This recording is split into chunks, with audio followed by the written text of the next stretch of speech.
G'day adventurers. The real reason why you need to lower your tyres when you are finished four-wheel driving and are about to return on the blacktop. If you've ever wondered that or you're not sure, check this video out. If you're new here, then welcome. I'm Nathan, and this channel is all about helping you discover and create your own adventure. And in this video, we're going to talk about why you need to increase your tyres back to road going pressure after you've had your fun for the day. If you've done a little bit of four-wheel driving, no doubt you've heard that when you hit the tracks, you should lower your tyre pressures to give yourself more grip, protect the tracks, protect your tyres and whatnot.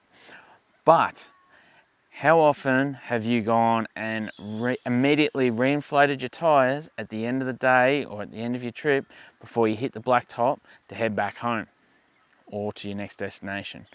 Well, let's go a bit deeper into that. One of the reasons, and one of the most common reasons that we hear why you need to reinflate your tyres is that you run the risk of rolling your tyre off the bead when you're cornering. Now, that's true. It really is true. That is a definite risk and possibility.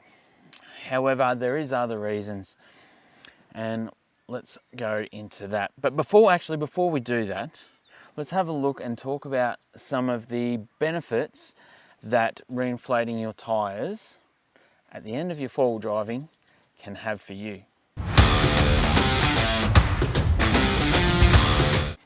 Handling.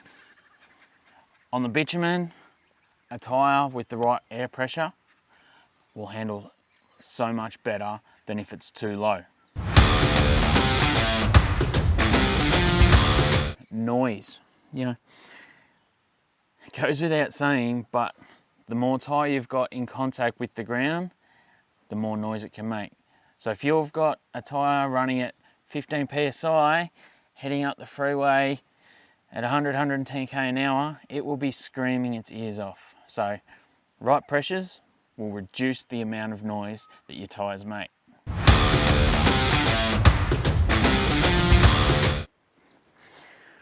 Fuel economy. Running your right pressures on the road will mean that there is less tyre in contact with the ground, therefore reducing the amount of drag. And that will mean it's a cheaper run for you, using less fuel.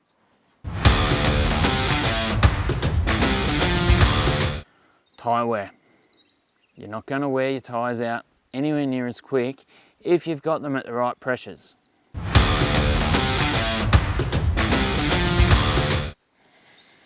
And well, money. It'll save you money, won't empty your pockets, but you know, you might not save enough money to go and buy that chopped 200 series Land Cruiser, but it will save you a bit of money. And we all like to save a little bit of money.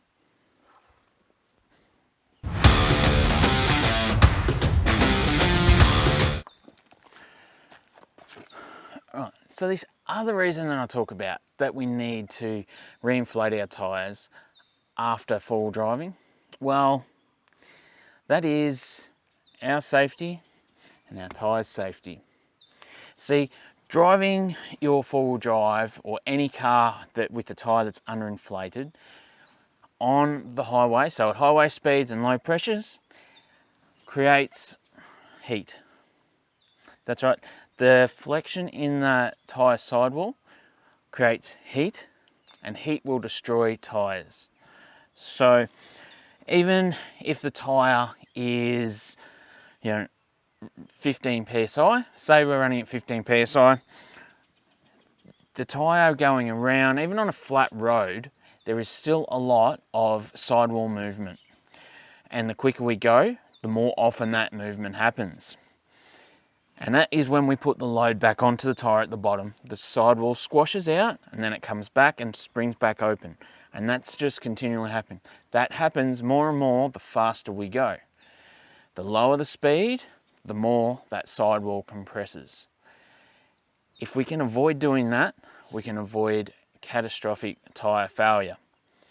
So But how does it happen? How does heat destroy the tyre? So inside the tyre, we have, well, the tyre is quite complex really. There's rubber and there's steel belts and rubber.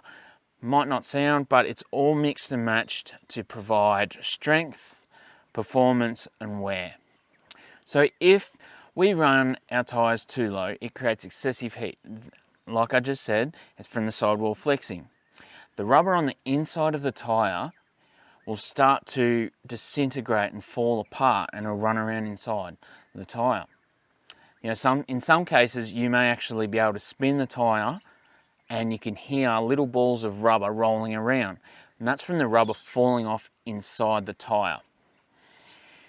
What can happen over time is that enough rubber falls off on inside the tyre, it will start to eat away, it will weaken the tyre, and that then in itself can lead to a really nasty, expensive, dangerous, catastrophic tyre failure, where it goes bang and blows.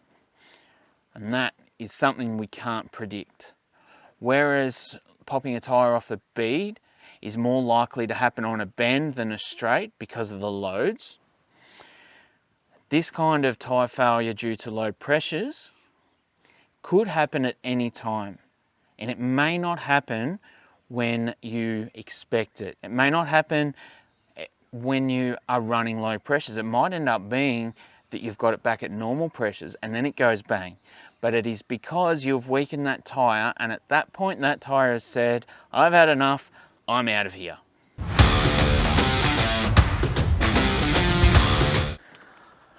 Luckily enough, there is a simple solution. And that solution is carrying an air compressor, whether it be a portable one or an onboard one like I have, and then reinflating your tyres just before you hit the blacktop. Don't wait until you get down to the nearest service station, which could be 20-30 kilometres away, because you might have already done all your damage then. Carry an air compressor and you can do it right there and then. It doesn't take you long, and while you wait you can talk about some of your adventures with your mates before you head off. Anyway, that's what I'm going to do. I'm going to pump my tyres back up now. Safe travels, and I look forward to seeing you in the next video.